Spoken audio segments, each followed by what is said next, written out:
Olá, meus amigos, bom dia a todos, tudo bem? Este é o canal do Grupo Espírita Fraternidade de Caieiras no YouTube, onde todos os domingos são postados vídeos com temas evangélicos, sempre analisados à luz da doutrina espírita. Eu sou Ricardo Pastore e o nosso assunto de hoje é o homem no mundo. Esse assunto está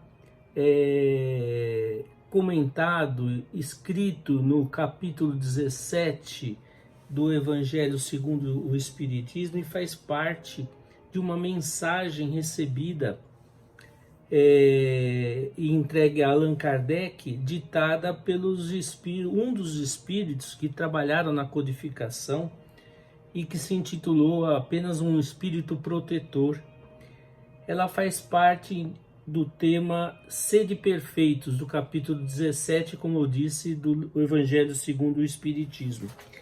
Ela é uma das mensagens que está na parte de instruções dos espíritos.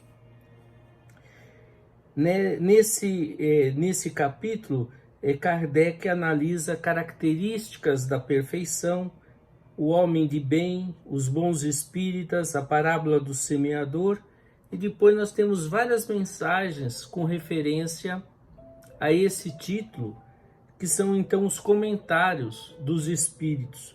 E as mensagens são intituladas O Dever, a Virtude, os superiores, os inferiores, o homem no mundo, cuidar do corpo e do espírito. E nós vamos nos ater, então, à mensagem de o homem no mundo. O título do capítulo do Evangelho segundo o Espiritismo nos exorta a que busquemos a perfeição, não é?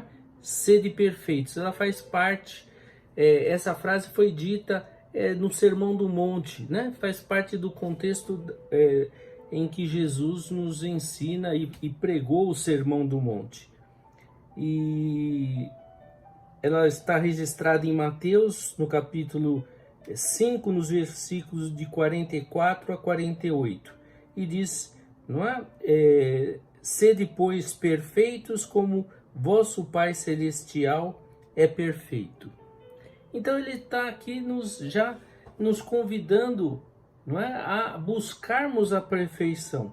Então, nesse ponto, nós já temos que fazer uma elucidação do entendimento dessa perfeição, né, para não corrermos um risco de criarmos uma falsa expectativa. Não é que essa perfeição que Jesus nos proclama, nos exorta a alcançarmos, é uma perfeição relativa, né? Porque é a perfeição absoluta somente Deus, não é? Essa perfeição que nós devemos ter como meta vai variar também da forma como, da nossa visão de Deus, conforme nós entendemos Deus, que ainda é uma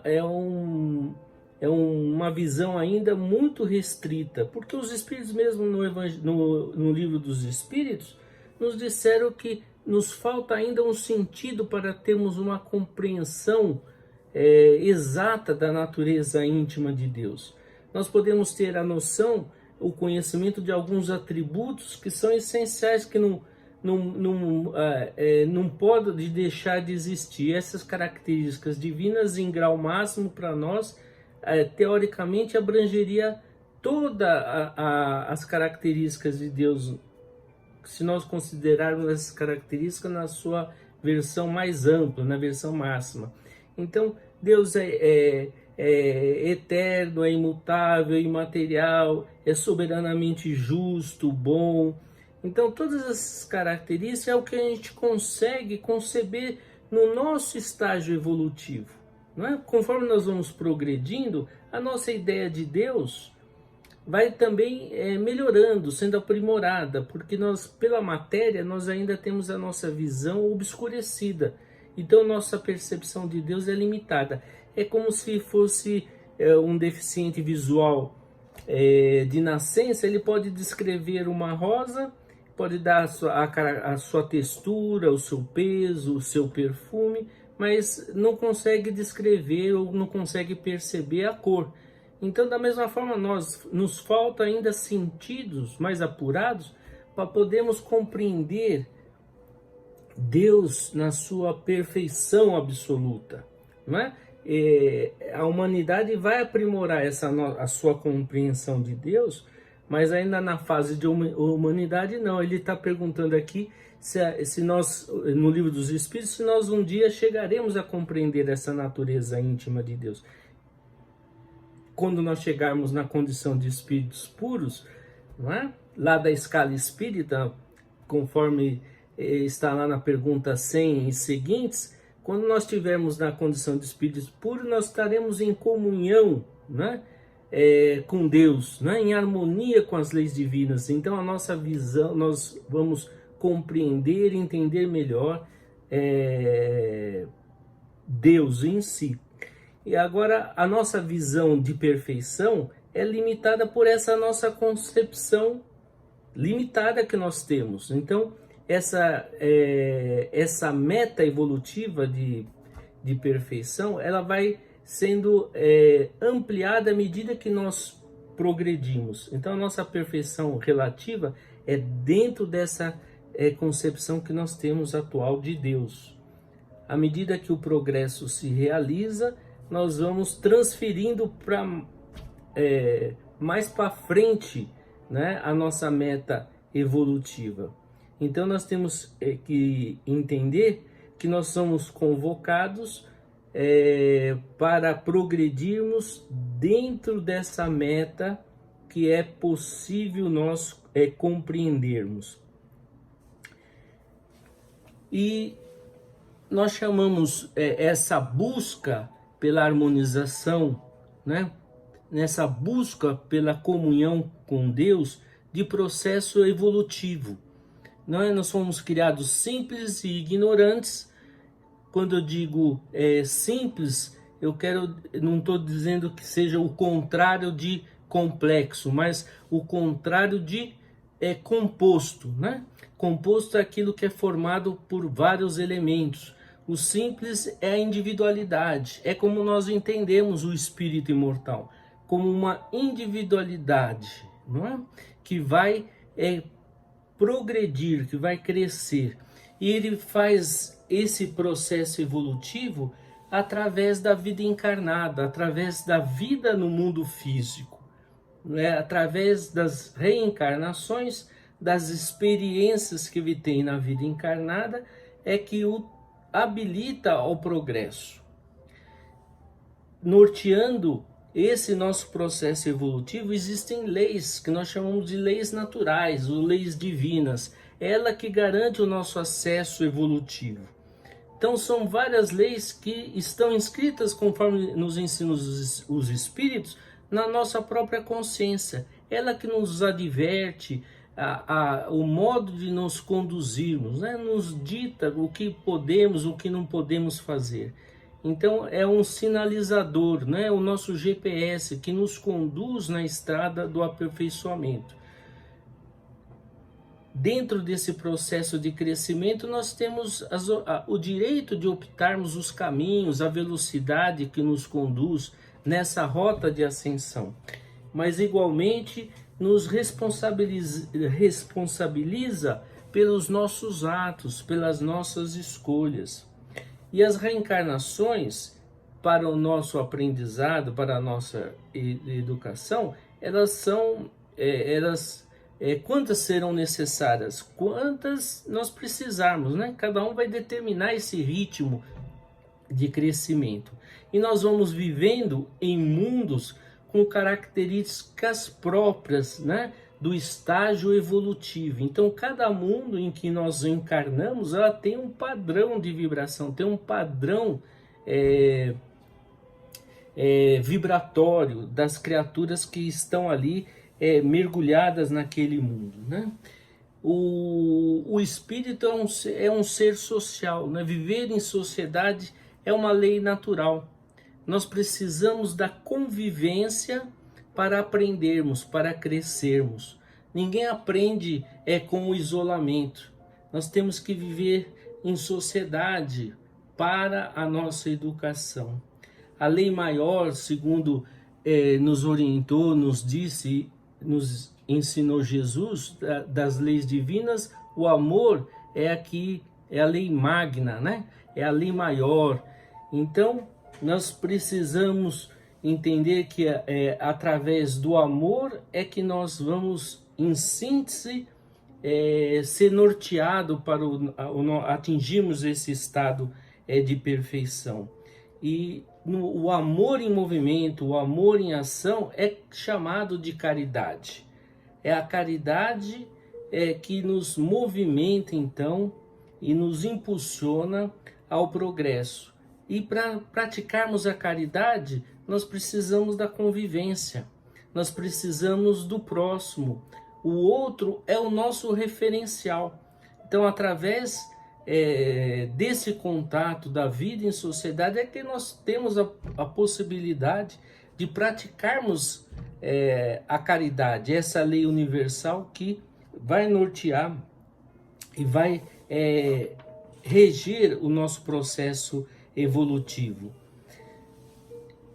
Das organizações aqui na Terra, a que maior ou que melhor possibilita a vivência, né, e o aprendizado e que nos possibilita aprendermos a amar é a família. Através da família nós também exercitamos e extrapolamos depois para a vida em sociedade, né? Com os aprendizados ali naquela mini sociedade, nós também extrapolamos para a vida na sociedade comum e com o tempo, com o progresso, nós vamos universalizar esse amor, essa relação em família para a família universal, né? Para o amor incondicional em sua plenitude, quando nós estivermos então harmonizados com as leis divinas e alcançando o estado de comunhão com Deus.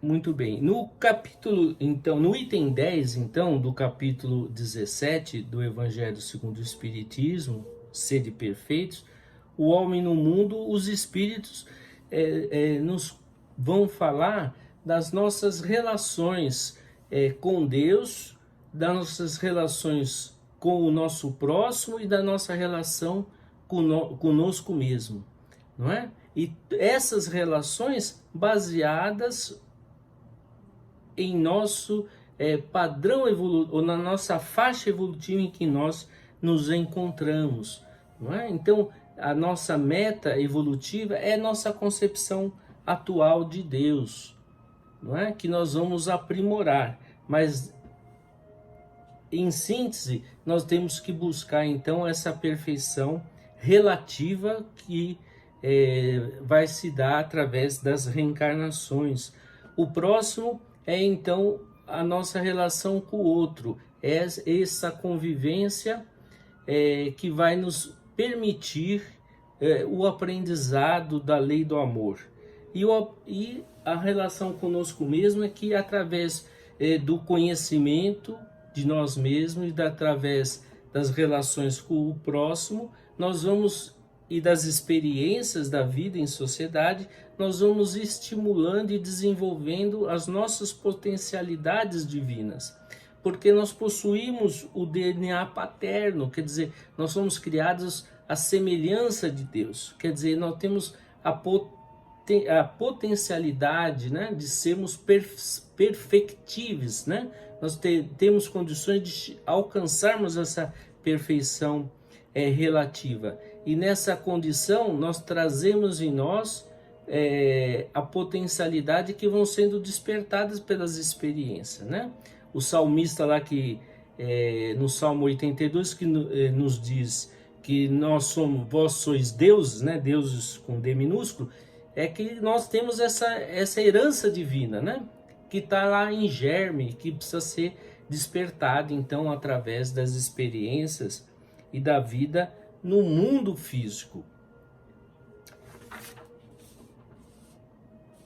Quando os espíritos, na mensagem O Homem no Mundo, nos falam da prece no pedido de auxílio, de apoio pelos espíritos superiores. Eles não estão nos dizendo para que nós tenhamos uma vida mística, de isolamento, né? Fora da sociedade, fora do ambiente que pode nos fazer o progresso. Eles não estão nos conclamando a viver fora da realidade, né? Eles estão nos ensinando, não é, que esses são mecanismos de apoio ao nosso crescimento, a prece, o auxílio espiritual, mas é para nós utilizarmos na vivência e nos espiritualizemos na vivência no mundo em que nos encontramos, né? Na convivência com pessoas dessa faixa evolutiva do nosso mundo. Não é para nós nos isolarmos no mundo, é para realizarmos aqui mesmo o nosso processo de amadurecimento espiritual, não é? E não é necessário, eles não estão falando que nós precisamos de fazer sacrifícios, eles não falam que nós precisamos flagelar o nosso corpo, né? Que nós precisamos fazer penitência ou nos isolarmos, e também não estão falando que nós precisamos ser pessoas sisudas, não alegres, que não possam conviver de uma forma fraterna, alegre, saudável, né? Tem muito lugar que a gente vai, mesmo na casa espírita, que para a gente ser espírita precisa ser sério, sisudo, né? Não, acho que nós temos que viver com alegria, com espontaneidade, como homens deste mundo, né, em que nós estamos. Ele nos pede, os espíritos nos falam que a gente vai reconhecer o espírita, ou aquele, o bom espírita, ou aquele que está buscando o seu aprimoramento, pelo esforço que ele faz em combater as suas más inclinações, as suas más tendências, né? Então aqui ele já sabe que nós não somos santos, ninguém santo, né? Ninguém aqui ainda alcançou esse nível evolutivo. Então não precisamos usar de nem esses artifícios externos, né, para a busca do nosso progresso, né, do nosso trabalho evolutivo. Nós estamos sendo convidados a nos esforçarmos, né, por mudar os nossos hábitos, o que é uma coisa muito difícil, né? Mudar um hábito que nós já temos vindo estratificando ao longo das múltiplas reencarnações, né? Nós estamos vivendo, às vezes, num sistema de repetição, né? Falhamos, erramos, sofremos as consequências dos nossos atos, depois voltamos a errar e repetir as mesmas coisas. Então nosso papel atual é rompermos com esse ciclo vicioso, né, para sairmos desse looping que às vezes nós nos encontramos. E vamos então encontrar a dica de como vivermos nesse mundo, né? E a dica para nós buscarmos a nossa perfeição é a prática da caridade, segundo nos orienta os espíritos e segundo demonstrou Jesus, não é? Como que é a caridade segundo entendia e foi exemplificada por Jesus? A indulgência, quer dizer, a tolerância com os erros do nosso próximo, é evitar julgarmos as ações do nosso próximo, né? É agirmos com benevolência, né? A prática do bem incondicional, não é? E a prática do perdão. Essas três características, essas três virtudes é que caracterizam a caridade segundo nos ensinou Jesus. Vamos seguir vivendo no mundo, como diz o apóstolo Paulo, não é? Estejamos no mundo sem sermos do mundo. Pensemos nisso então, meus amigos, e um bom domingo a todos, muita paz em nossos corações.